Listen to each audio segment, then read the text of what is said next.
राधे राधे भक्तों, आज हम आपको भक्तिमती जनाबाई की कथा सुना रहे हैं। संत जनाबाई महाराष्ट्र में हुई एक महान संत हैं, जिसके लिए भगवान को भी आना पड़ा था। जनाबाई के माता पिता का देहांत उनके बचपन में ही हो गया था। उनके पिता ने जनाबाई को विठ्ठल भक्त तामा सेठी को सौंप दिया था। तामा सेठी के पुत्र का नाम नामदेव जी था, जो कि एक प्रसिद्ध संत थे। वह नामदेव जी के घर में कपड़े धोना, झाड़ू लगाना, बर्तन साफ करना आदि काम करने लगी। एक बार संत नामदेव जी के घर में संतों की मंडली आई हुई थी। उस रात सभी संतों ने मिलकर सत्संग किया और एक कोने में बैठकर जनाबाई भी सत्संग का आनंद ले रही थी और इतनी भाव विभोर हो गई कि उसे सूर्योदय होने का पता ही नहीं चला। अचानक से जनाबाई की आँख खुली और जनाबाई को चिंता हुई कि नामदेव जी के यहाँ बिना काम किए कितनी कठिनाई हुई होगी। तभी वह भागी भागी नामदेव जी के घर पहुँची, घर का कुछ काम किया और उसके बाद वह चंद्रभागा नदी पर कपड़े लेकर पहुँची और कपड़े धोने शुरू किए ही थे कि उसे घर का एक और काम याद आ गया। वह कपड़े छोड़कर घर की तरफ भागने लगी। तभी उसकी चुनरी का पल्लू किसी ने खींचा। जब वह पीछे मुड़ी तो देखा कि एक बुढ़िया ने उसका पल्ला पकड़ रखा था।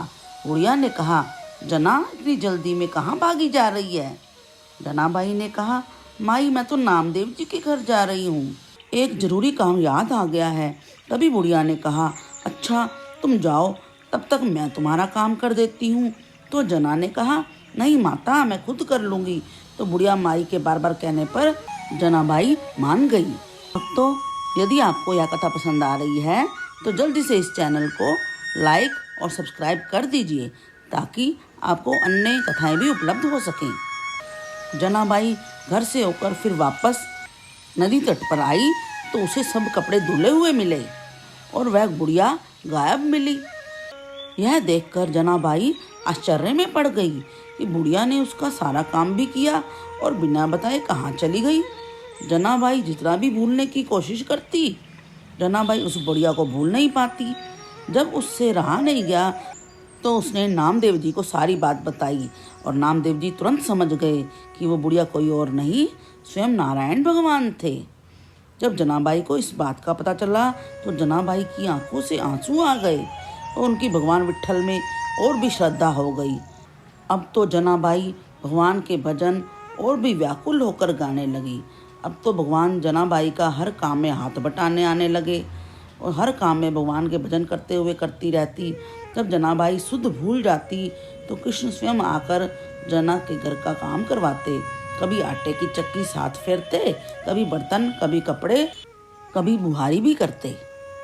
एक बार संत कबीर ने सोचा कि जनाबाई के चर्चे बहुत सुने हैं, तो क्यों ना उनसे मिलने जाना चाहिए। तभी कबीर जी वहाँ पर गए जहाँ जनाबाई रहती थी। जब कबीर जी पहुँचे तो देखा दो महिलाएं आपस में गोबर से बने हुए उपलों के लिए लड़ रही हैं। कबीर जी को बड़ा आश्चर्य हुआ कि गोबर के लिए कोई कैसे लड़ सकता है। अभी कबीर ने जनाबाई के बारे में पूछा तो पता चला कि जो महिला लड़ रही थी उनमें से एक जनाबाई थी।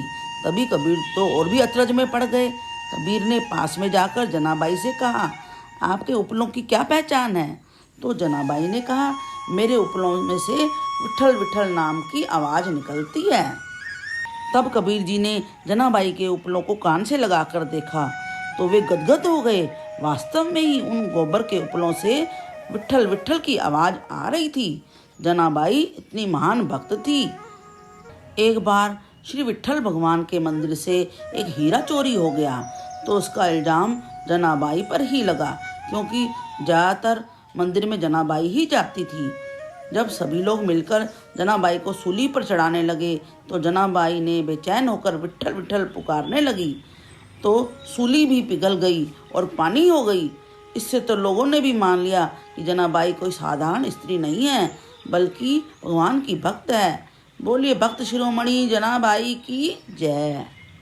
अगर इस कथा ने आपके दिल को छुआ है तो अन्य लोगों तक भी इस कथा को पहुंचाएं। Please like, share and subscribe. Hare Krishna, Krishna Krishna, Hare Hare, Hare Ram, Ram Ram, Hare Hare.